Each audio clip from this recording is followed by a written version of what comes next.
اعوذ باللہ من الشیطان الرجیم، بسم اللہ الرحمن الرحیم۔ انشاءاللہ آج ہم سورۃ النور اس کا آغاز کرنے جا رہے ہیں۔ اس کی تفسیر اور اس سورہ کے اندر جو احکامات ہیں انشاءاللہ اس کو ہم بیان کریں گے اور انشاءاللہ اس کو انڈرسٹینڈ بھی کریں گے۔ یہ سورہ بہت ہی اہم ہے، تو سب سے پہلے انشاءاللہ اس کا تعارف کرواتے ہیں۔ مقام نزول یعنی یہ کہاں نازل ہوئی۔ ظاہر ہے جیسے کہ ہم کو پتہ ہے کہ مکی سورہ اور مدنی سورہ، تو سورہ نور جو ہے یہ مدینہ منورہ میں نازل ہوئی، ٹھیک ہے جی۔ اس میں 9 رکوع ہیں جی، اور 64 یعنی 64 آیتیں ہیں۔ نور نام رکھنے کی وجہ کیا ہے؟ اس صورت کی آیت نمبر 35 اور 40 جو ہے اس میں بکثرت یعنی کثرت سے لفظ نور ذکر کیا گیا ہے، ٹھیک ہے جی۔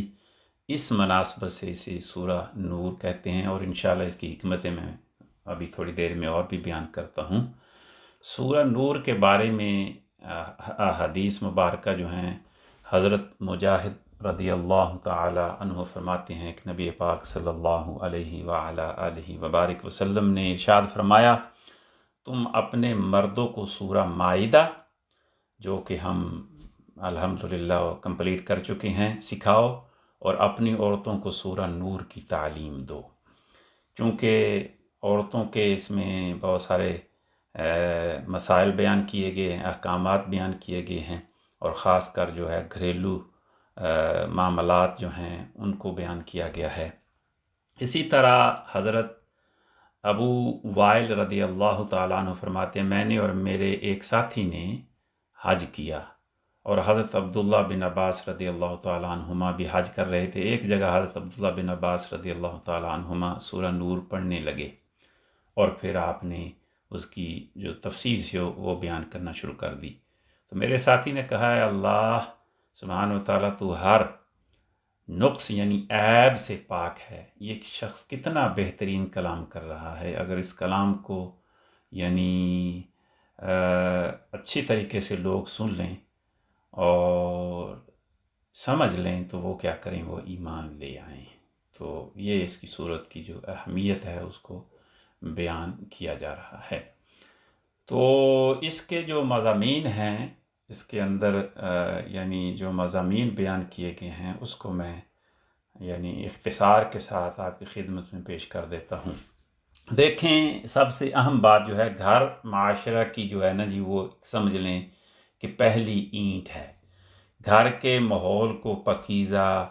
اور ہیپی پرمسرت بنائے بغیر جو ہے نا جی، ایک پاکیزہ اور صحت مند ہیلتھی معاشرہ یعنی سوسائٹی کی جو تشکیل ہے وہ ممکن نہیں ہے، ٹھیک ہے جی۔ گھر کا ماحول جو ہے وہ اگر پاکیزہ ہوگا، ہیپی ہوگا، پرمسرت ہوگا، تو اسی طرح پھر یہ گھر کا ماحول ملا کر پھر اسی طرح ایک معاشرہ جو ہے وہ صحت مند معاشرہ جو ہے وہ مارز وجود میں آتا ہے۔ اسلام جس کا مقصد ہی اصل میں انسان کے سر پر تاج کرامت رکھنا ہے، اور اس کے دامن کو یعنی ریئل حقیقی اور سچی خوشیوں کے گلہائے رنگ سے بھر دینا ہے، یہ اسلام کا مقصد ہے۔ وہ معاشرہ کی اس بنیادی وحدت کو کسی صورت بھی نظر انداز نہیں کر سکتا تھا۔ تو ذاتی جو راحت اور آرام، انفرادی فائدے جو ہیں، اور وقتی جو مصلحتیں جو ہیں، ان کی جو سنہری زنجیریں ہیں، انسانی عقل و فہم کو جس نے آسانی سے اپنا یعنی کہہ لیں کہ قیدی بنا لیا ہے، یہ تاریخ انسانی کا ایک یعنی المیہ ہے۔ ان کی قربان گاہوں پر ہی معصوم جانیں جو ہے وہ بہار آفریں قابلیتیں اور زندگی سے بھرپور جوانیاں بری سرد مہری اور انتہائی بے دردی سے ذبح کی جاتی رہیں۔ یعنی اس لیے اللہ سبحانہ و تعالیٰ نے گھر کو مستحکم بنیادوں پر قائم کرنے کی ذمہ داری صرف عقل کے سپرد نہیں کی، ٹھیک ہے جی، اس کو عقل کے سپرد نہیں کیا جا سکتا، ٹھیک ہے جی۔ اس لیے یہ اہم تھا، ضروری تھا کہ قرآن مجید فرقان حمید کی فروزاں کی ہوئی جو کہہ لیں قندیل ہے یا کینڈل ہے، زندگی کے اس اہم یعنی پہلو کو اس سے منور کیا جاتا۔ ایک اچھی چیز کی خواہش جو ہے وہ بڑی قابل تعریف بات ہے، جس میں کوئی ایسی یعنی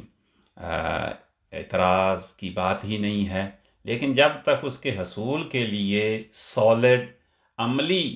حکمت عملی یا تدابیر اختیار نہ کی جائیں، وہ اچھی چیز جو ہے وہ مارز وجود میں نہیں آ سکتی۔ تو ایفرٹ کرنی جو ہے وہ بڑی ضروری ہے۔ اسلام اپنے ماننے والوں کے گھروں کو پربہار اور مسرت بخش دیکھنا چاہتا ہے، اس لیے اللہ سبحانہ و تعالیٰ نے ارشادات و ہدایات کے ساتھ ساتھ اوامر و نواہی کا ایک ایسا مربوط نظام پیش کیا، ٹھیک ہے جی، جس کی وجہ سے یا جس کی بدولت یہ مقصد جو ہے وہ اپنی جملہ زیبائیوں اور برکتوں کے ساتھ ظہور پذیر ہو سکتا ہے۔ تو اس سورہ مبارکہ میں انسان کی خانگی زندگی کے متعلق واضح ہدایات اور احکامات اللہ تعالیٰ نے بیان فرمائے ہیں۔ اس کا نام جو ہے اس پر آپ غور کریں، جیسے کہ میں نے پہلے عرض کیا، میں اس کی حکمتیں آپ کی خدمت میں پیش کروں گا۔ اللہ نے اس کا نام رکھا النور، یعنی دا لائٹ، اور آپ کو پتہ ہے لائٹ کیا کرتی ہے، وہ ظلمتوں کو ختم کرتی ہے اور روشنی کو لاتی ہے، ٹھیک ہے۔ تو اس کا نام اللہ تعالیٰ نے النور رکھا، اور جو اس بات کی طرف اشارہ ہے اصل میں یا رہنمائی کر رہا ہے یہ نام کہ جس معاشرہ میں یہ نظام پوری طرح نافذ کیا جائے گا، یعنی کون سا نظام؟ اللہ تعالیٰ کا نظام، جو ابھی انشاءاللہ اس سورہ میں بیان کیا جائے گا، تو وہاں کا ہر گھر سچی خوشیوں مسرتوں کے انوار سے یعنی نور سے، روشنی سے جگمگا رہا ہوگا۔ تو یہ صورت جو ہے اللہ تعالیٰ نے اس کے اندر یعنی گھریلو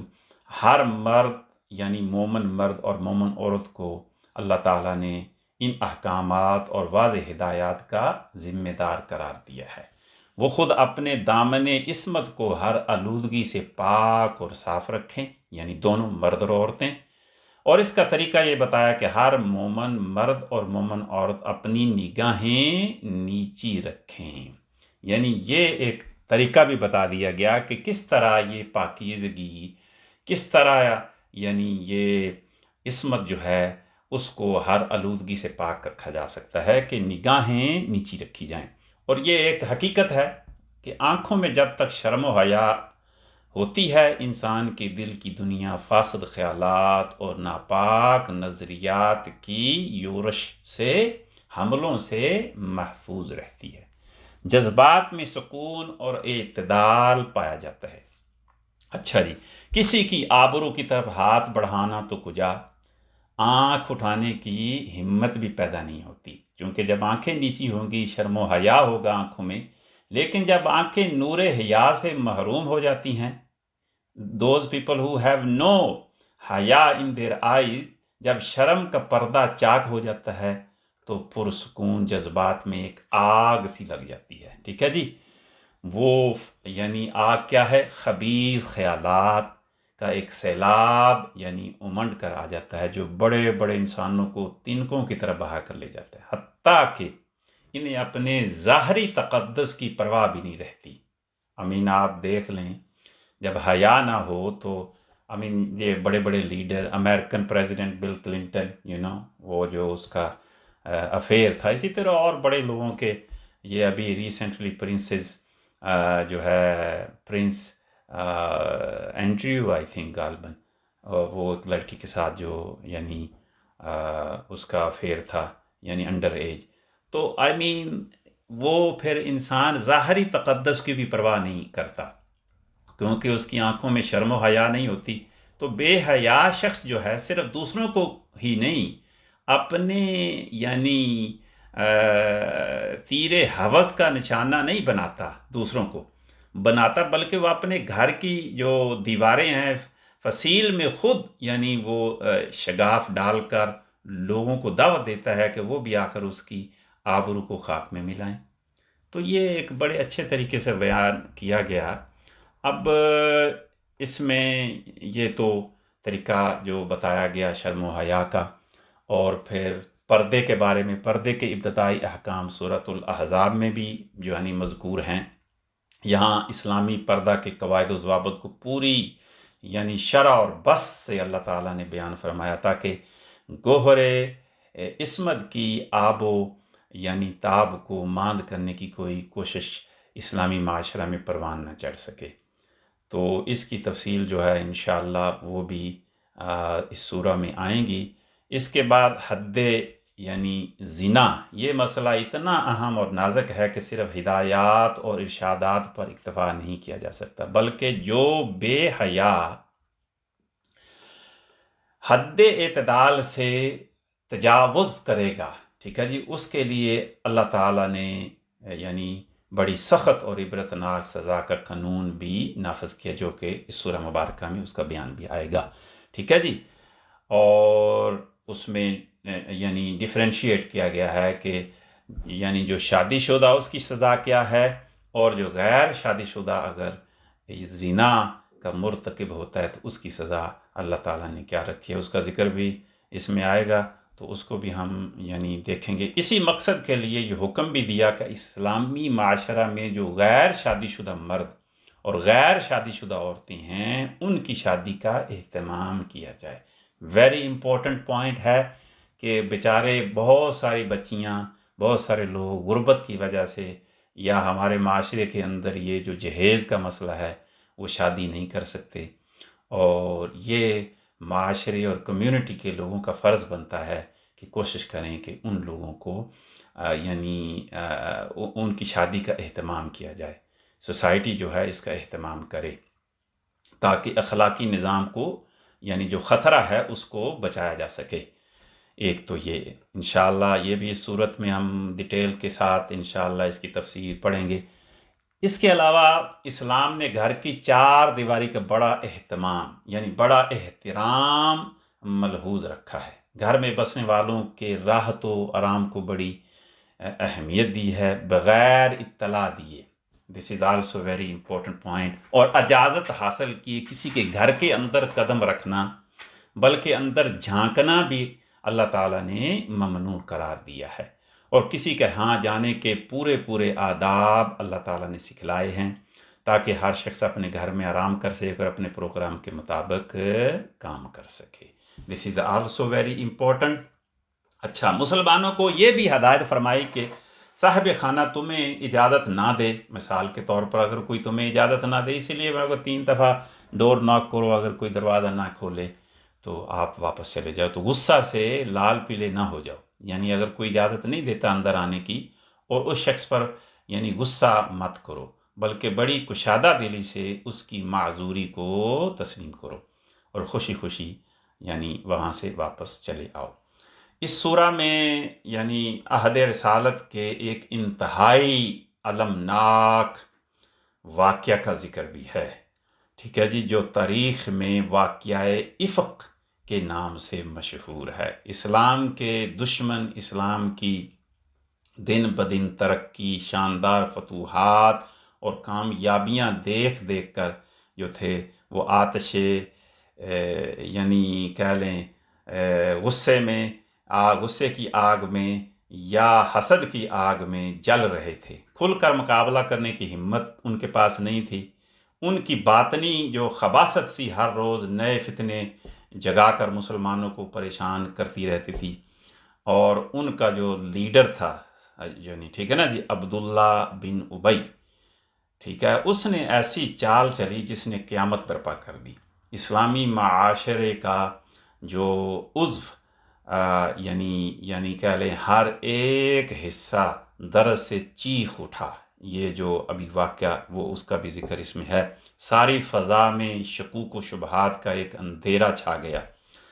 ان ظالموں نے اس پاک ہستی کو اپنی بہتان تراشی کا ہدف بنایا،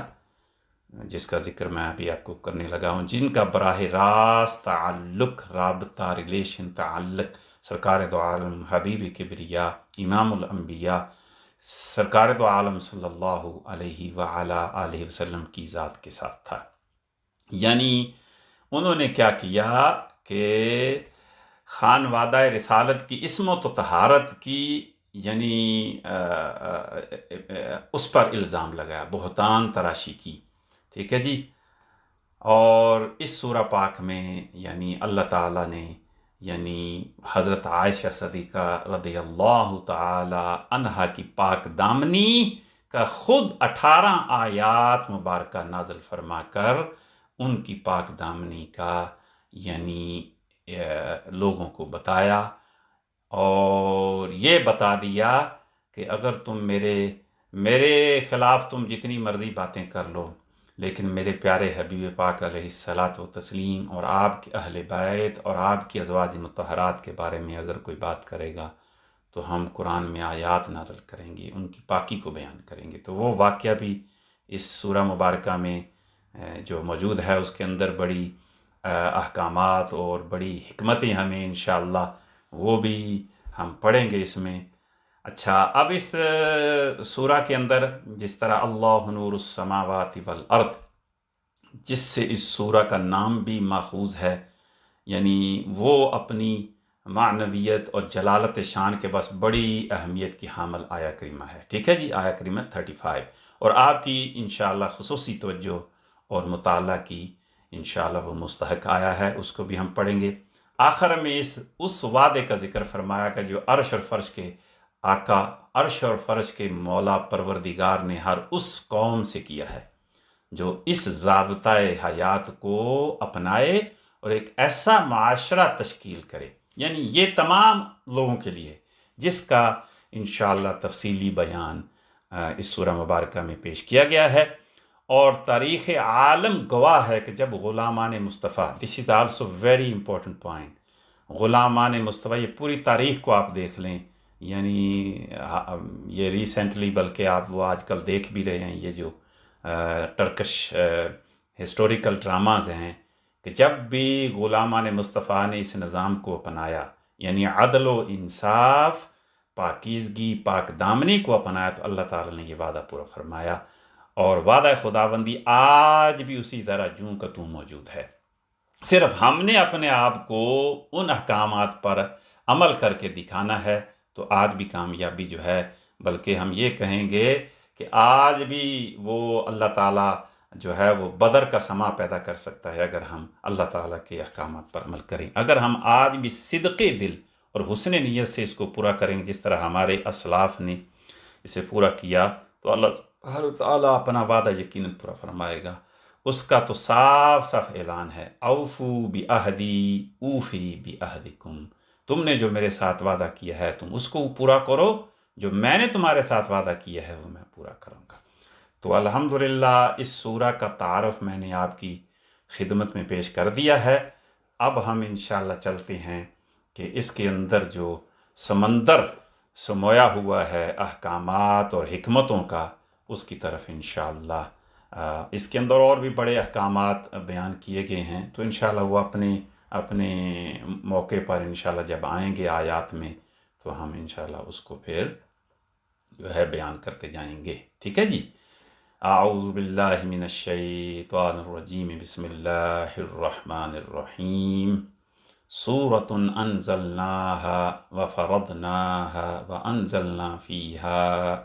آیات بینات لعلکم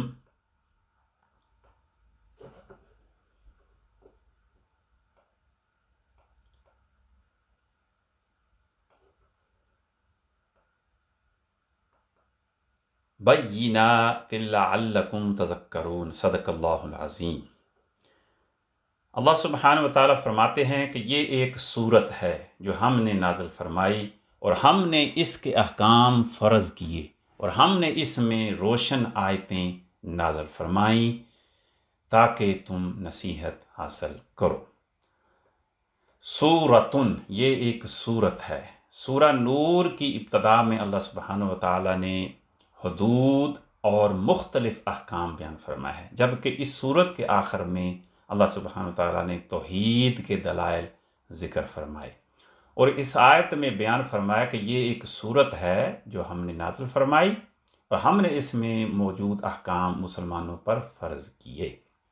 میڈ اٹ obligatory upon مسلم،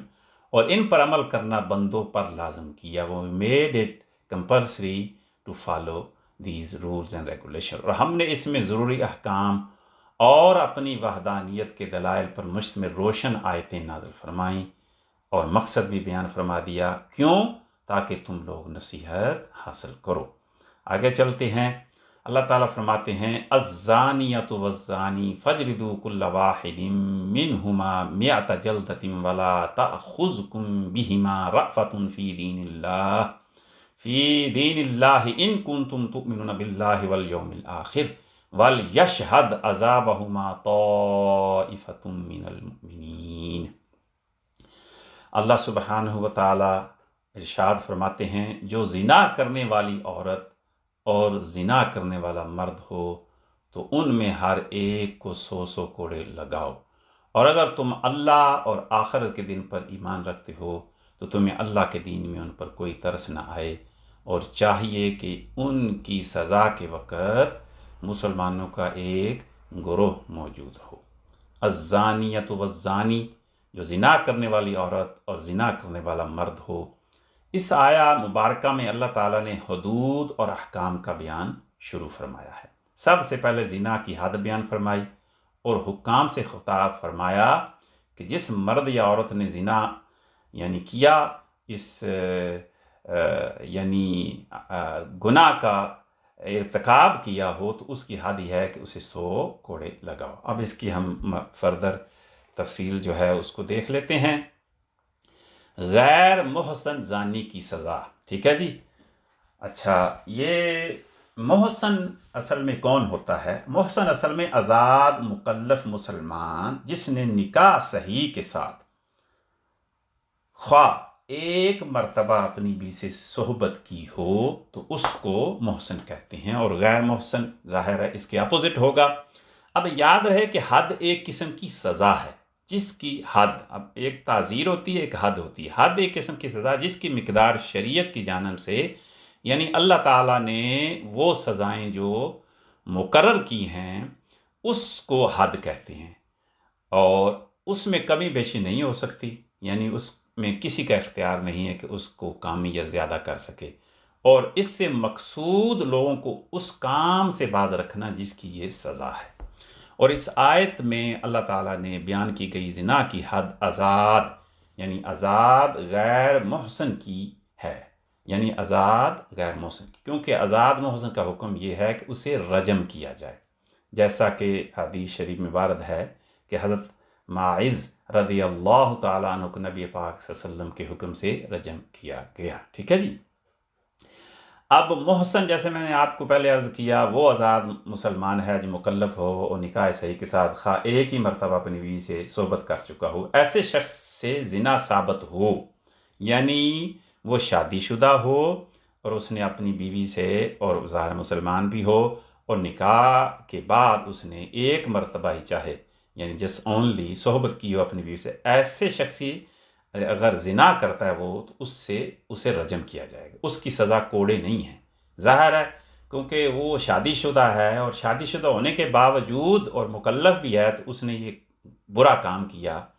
تو اس کی سزا زیادہ ہے۔ اور اگر ان میں سے ایک بات بھی نہ ہو، مثلا آزاد نہ ہو، یا مسلمان نہ ہو، یا عاقل بالغ نہ ہو، یا اس نے کبھی اپنی بیوی کے ساتھ صحبت نہ کی ہو، یا جس کے ساتھ صحبت کی ہو اس کے ساتھ نکاح فاسد ہوا ہو،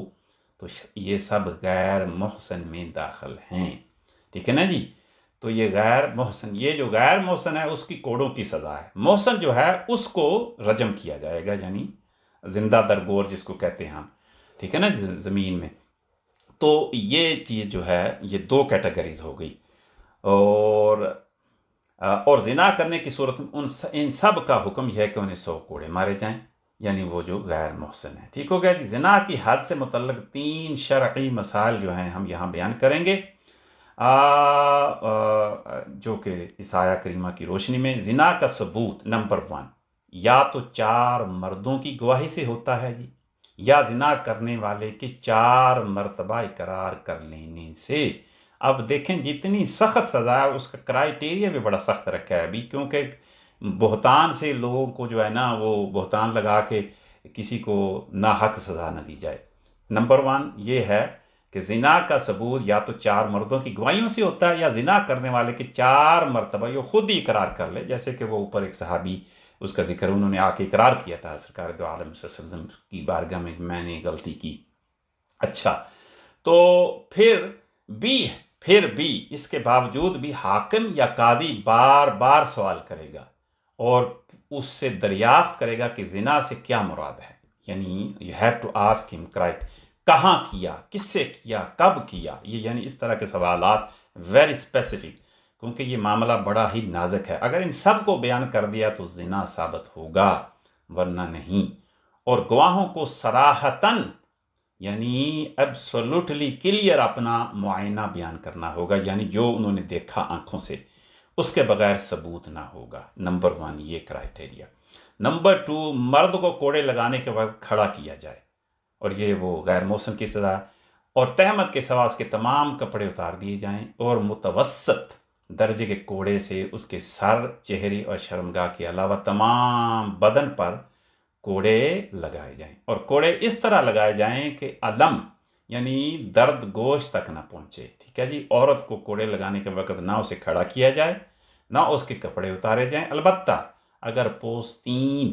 یا روئی دار کپڑے پہنے ہوئے ہو تو وہ اتار دیے جائیں۔ یہ حکم آزاد مرد اور عورت کا ہے، جبکہ باندی غلام کی حد اس سے ہاف یعنی نصف یعنی 50 کوڑے ہیں، جیسا کہ اللہ تعالیٰ نے سورہ نساء میں بھی اس کا ذکر فرمایا ہے۔ ٹھیک ہے جی،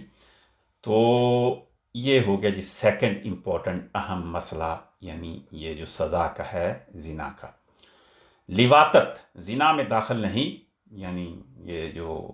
ہے، لہذا اس فعل سے حد واجب نہیں ہوتی، لیکن تعزیر واجب ہوتی۔ جیسے میں نے عرض کیا، تعزیر جو ہے وہ حاکم وقت قاضی اس کی سزا جو مناسب سمجھے گا وہ مقرر کرے گا، اور اس تعزیر میں صحابہ کرام رضی اللہ تعالیٰ عنہم کے چند قول جو ہیں وہ ہم آپ کی خدمت میں پیش کر دیں گے۔ وہ قول کیا ہیں؟ لواطت آپ کو پتہ ہے جس کو یہ یعنی مرد گیئزم کہہ لیں اس کو، ٹھیک ہے نا جی، بدفعلی کرنا۔ نمبر 1 جو صحابہ کرام رضوان اللہ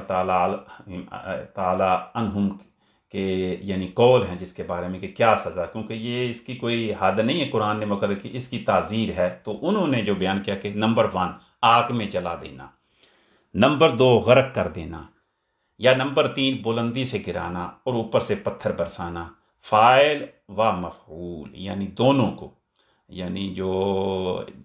سبجیکٹ اینڈ آبجیکٹ، لواطت کا فعل کرنے اور کروانے والے دونوں کا ایک ہی حکم ہے، تو ان کی سزا۔ یہاں ایک اہم مسئلہ جو ہے وہ یہ، چلو یہ بیان ہو گیا، یہ ہم نے یہاں بیان کر دیا۔ اگر مزید کوئی آپ لوگوں نے اس پر تحقیق کرنی ہو تو بہار شریعت جو ہے جلد 2 اس کا جو حصہ ہے نمبر 9، وہاں آپ مطالعہ کریں، وہاں مزید یعنی اس کے فردر ایکسپلینیشن موجود ہے۔ ٹھیک ہے جی، آگے اللہ تعالیٰ نے فرمایا وَلَا تَأْخُذُكُمْ بِهِمَا رَأْفَةٌ، تمہیں ان پر کوئی ترس نہ آئے۔ دس از آلسو ویری امپورٹنٹ، کیونکہ ظاہر ہے یہ سزا بھی بڑی سخت ہے، تو یہ اصل میں قاضی اور حاکم جو ہیں ان کو بتایا گیا کہ اگر وہ یہ جرم کرتے ہیں، دیکھیں جرم بہت بڑا ہے، اس لیے اس کی سزا بھی بڑی۔ اس آیت کا معنی یہ ہے کہ ایمان والوں پر لازم ہے کہ وہ اللہ تعالیٰ کے دین کے معاملے میں انتہائی سخت ہوں، اور اس کی نافذ کردہ حدود کو قائم کرنے میں کسی طرح کی نرمی سے کام نہ لیں، کہ کہیں اس کی وجہ سے حد نافذ کرنا ہی چھوڑ دیں یا اس میں تخفیف کرنا شروع کر دیں۔ یہ جو سزاؤں کا مقصد، اب دیکھیں نا، اگر یہ جو زنا اور اس طرح کے معاملات اور لواطت، یہ اگر معاشرے کے اندر اگر اس کی سزا سخت نہ ہوگی، اس کا لوگوں کو ڈر نہ ہوگا، تو یہ معاشرہ کتنا تباہ و برباد ہو جائے گا۔ اور یہ آپ دیکھ لیں ویسٹ کے اندر لاکھوں بچے جو ہیں، کروڑوں یعنی بچے جو ہیں وہ اللیجیٹیمیٹ ان کی برتھ، پتہ نہیں فادر کون ہے مادر کون ہے، تو یہ بہت سارے ایشو جو ہیں وہ پیدا ہوتے ہیں۔ ٹھیک ہے جی، اچھا، حدود نافذ کرنے کے معاملے میں مسلم حکمرانوں کے لیے شرعی حکم اس آیت میں اور اس کے علاوہ بہت ساری احادیث مبارکہ میں حکمرانوں کو یعنی مسلمان حکمرانوں کو حکم دیا گیا، اللہ تعالیٰ اس کے حبیب سرکار دو عالم وسلم نے جرائم کی جو سزائیں مقرر کی ہیں وہ ان کو سختی سے نافذ کریں۔ حضرت عبادہ بن صامت رضی اللہ تعالیٰ عنہ سے روایت ہے کہ سرکار دو عالم صلی اللہ علیہ وسلم نے ارشاد فرمایا، اللہ تعالیٰ کے حدود کو قریب اور بعید سب میں قائم کرو۔ اللہ سبحانہ تعالیٰ کے حکم بجا لانے میں ملامت کرنے والے کی ملامت تمہیں نہ روکے۔ یعنی کوئی جیسے کہ آج کل ویسٹ کے اندر جی وہ کہتے ہیں جی بڑی سخت سزائیں ہیں جی، یہ بیکورڈ اور باربیرین سزائیں ہیں۔ تو دیکھیں معاشرے کو قائم اور دائم، سب سے پہلے تو یہ ہمیں دیکھنا چاہیے کہ یہ سزائیں جو پریسکرائب کی گئی ہیں وہ اللہ جو ہمارا مالک اور خالق ہے، وہ خالق و مالک، وہ جس نے یہ کہا ہے کہ میں 70 ماؤں سے بھی زیادہ اپنے بندے سے پیار کرتا ہوں، اور ایک ماں کی محبت اپنی اولاد کے لیے کتنی ہم جانتے ہیں، تو 70 ماؤں جیسی محبت۔ لیکن کیونکہ معاشرے میں ایک نظام کو قائم رکھنا ہے تو اس لیے جرم جتنا بڑا اتنی سخت سزا۔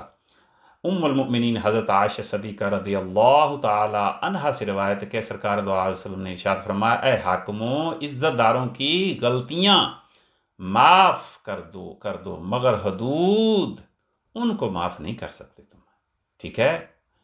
حدود جو ہے نا وہ اللہ تعالیٰ نے قائم کی ہیں، اس کو نہ ہمارے پاس کوئی اختیار ہی نہیں۔ اس طرح حضرت عائشہ صدیقہ رضی اللہ تعالیٰ عنہ سے روایت کہ ایک مخزومیہ عورت، بڑی مشہور واقعہ اکثر علماء کرام بھی بیان کرتے ہیں، عورت نے چوری کی جس کی وجہ سے قریش کو فکر پیدا ہو گئی، وہ ذرا یعنی اونچے طبقے کی تھی اس حساب سے، یعنی جس طرح آج ہمارا یعنی لوگوں کے اندر طبقات ہیں، غریب کو سزا دیتے ہیں اور امیر اور حکمرانوں کو کوئی سزا نہیں ملتی، تو لوگوں نے آپس میں یعنی گفتگو کرنا شروع کر دی کہ کون ایسا شخص جو ہے حضور علیہ الصلاۃ والتسلیم کے پاس جائے اور سفارش کرے کہ اس کی سزا کو معاف کر دیا جائے یا کم کر دیا جائے۔ تو سب نے کہا جی حضرت اسامہ بن زید جو ہیں رضی اللہ تعالیٰ عنہما وہ یہ بات کر سکتے ہیں، کیونکہ حضور صلی اللہ علیہ وسلم بڑی محبت کرتے ہیں، بڑے قریب ہیں، تو باقی تو سارے ڈر رہے تھے۔ تو حضرت اسامہ گئے، عرض کی یا رسول اللہ صلی اللہ علیہ وسلم یعنی حد کے بارے میں سفارش کرنا چاہے۔ حضور نے فرمایا، حضور کھڑے ہو گئے، اللہ خطبہ